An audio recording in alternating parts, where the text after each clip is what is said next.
എന്നിട്ട് അവസാനം അവന്റെ ജീവിതത്തിൽ കിട്ടിയത് വെറും വഞ്ചനയും ചതിയും മാത്രം.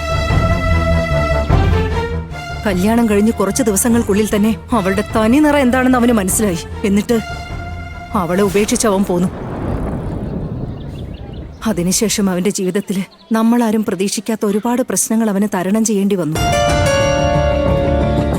അവന്റെ കുറച്ചു കാലത്തെ ജീവിതത്തിനുള്ളില് ഒരു ആൺകുഞ്ഞും പെൺകുഞ്ഞുമായി ഇരട്ടക്കുട്ടികൾ അവനുണ്ടായത്. അതിലുണ്ടായ ആ പെൺകുഞ്ഞിനെ ആ അഹങ്കാരി വിജി കൊന്നുകളഞ്ഞു. അയ്യോ, എന്റെ മോളെ കുറിച്ച് ഇവര് തെറ്റിദ്ധരിച്ചാണല്ലോ സംസാരിക്കുന്നത്. അവിടെ നടന്നത് എന്താണെന്ന് അറിയാതെ വിജയോട് എത്ര ദേഷ്യവും വെറുപ്പും വെച്ചാണല്ലോ ഇവര് സംസാരിക്കുന്നത്. എന്റെ ഈശ്വര, ആ ബന്ധം വേർപ്പെടുത്തി വന്ന ശേഷം അവന്റെ മോൻ കവിന് വേണ്ടിയാണ് അവനിന്ന് ജീവനോട് ഇരിക്കുന്നത് തന്നെ. വിക്രമിന് കവിനാണ് ലോകം. എന്നാ എന്റെ മോനും എനിക്ക് പ്രിയപ്പെട്ടതല്ലേ. അവന് ഏത് വിധേനയെങ്കിലും നല്ലൊരു ജീവിതം കണ്ടെത്തി കൊടുക്കുന്നതിന് വേണ്ടിയാ ഞാൻ ദൈവത്തോട് പ്രാർത്ഥിക്കുന്നേ. അവന് നല്ലൊരു പെൺകുട്ടിയെ കണ്ടെത്തി രണ്ടാമതൊരു വിവാഹം കഴിപ്പിക്കണം എനിക്ക്.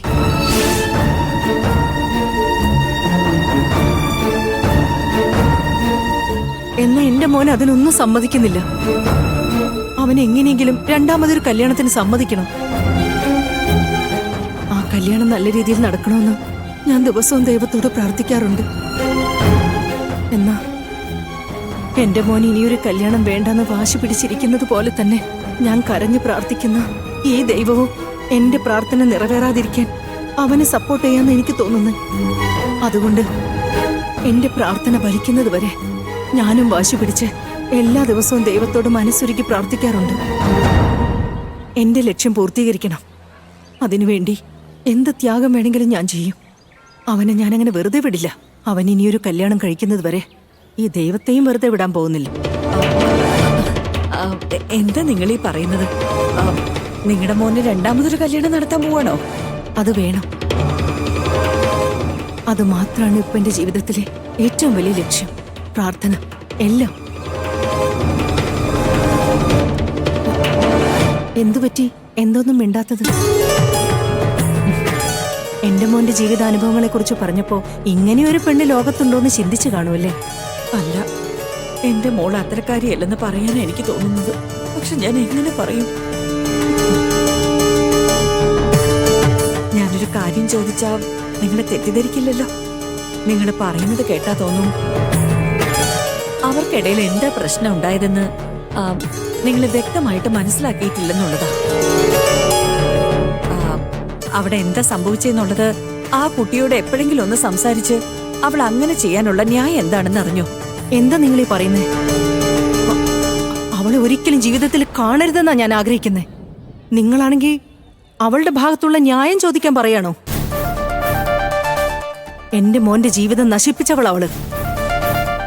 അവന്റെ ഒരു കുഞ്ഞിനെ അവള് കൊന്നു കളഞ്ഞത്. അവളോട് എന്ത് ന്യായാ ചോദിക്കേണ്ടത്? അങ്ങനെ ന്യായം നോക്കുന്നവളായിരുന്നെങ്കിൽ എന്റെ മോനെ ഒരിക്കലും അവളെ ഉപേക്ഷിച്ച് വരില്ല. ഒരുപക്ഷെ ആ കുട്ടി തിരിച്ചു വരുവാണെങ്കിൽ നിങ്ങൾ അവരെ സ്വീകരിക്കൂ. എത്ര ജന്മങ്ങൾ കഴിഞ്ഞാലും അതൊരിക്കലും നടക്കില്ല. ആ ദൈവം നേരിട്ട് ഇറങ്ങി വന്ന് പറഞ്ഞാ പോലും ഇത്രയും ദ്രോഹം ചെയ്തവളെ എനിക്ക് സ്വീകരിക്കാൻ കഴിയില്ല. ഒരു മാസം കൊണ്ട് എന്റെ മോനെ എങ്ങനെയെങ്കിലും പറഞ്ഞ് സമ്മതിപ്പിച്ച് ഞാൻ കണ്ടുവച്ചിരിക്കുന്ന പെണ്ണ് പ്രീതിയും എന്റെ മോൻ വിക്രമും ഒന്നിച്ച് ജീവിക്കുന്നത് എനിക്ക് കാണണം. അയ്യോ, എന്റെ മോളെയും വിക്രമിനെ ഒന്നിപ്പിക്കണമെന്ന് ഞാൻ വിചാരിക്കുമ്പോ ഇവര് മറ്റൊരു കല്യാണത്തിനുള്ള തിടുക്കത്തിലാണല്ലോ. ഞാനിപ്പോ എന്താ ചെയ്യാ? എന്റെ മോന്റെ കല്യാണത്തിന് തീർച്ചയായും നിങ്ങളെ ഞാൻ വിളിക്കും. നിങ്ങളും മോളും പിന്നെ നിലാക്കുട്ടിയും നിങ്ങളെല്ലാവരും കല്യാണത്തിന് വരണം കേട്ടോ? ശരി, എന്നാ ഞാൻ പോയി തൊഴുതിട്ട് വരാം. ശരി.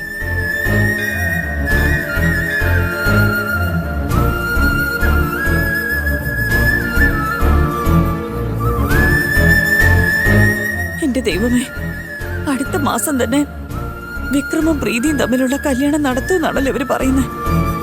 അയ്യോ, വിക്രമിനെ എന്റെ മോളെ ഒന്നിപ്പിക്കണമെന്ന് വിചാരിച്ചതൊക്കെ പാഴായി പോവല്ലോ. എങ്ങനെങ്കിലും വിക്രമിന്റെ മനസ്സിലെ നിലമോൾക്ക് ഒരു സ്ഥാനം നേടിക്കൊടുക്കണമെന്നാ വിചാരിച്ച്. അതുപോലെ തന്നെ ആ ദേവയാനിയുടെ മനസ്സിലെ നിലമോൾക്ക് ഒരു സ്ഥാനം ഉണ്ടാക്കി കൊടുക്കണം. ഇനി ഇതിനുള്ള കരുക്കളൊക്കെ എത്രയും പെട്ടെന്ന് മുന്നോട്ട് നീക്കണം. ഇല്ലെങ്കിൽ എല്ലാം എന്റെ കൈ വിട്ടു പോകുമെന്ന് തോന്നുന്നു. എന്റെ ദൈവമേ, നീ മാത്രമേ എനിക്ക് ആശ്രയമുള്ളൂ.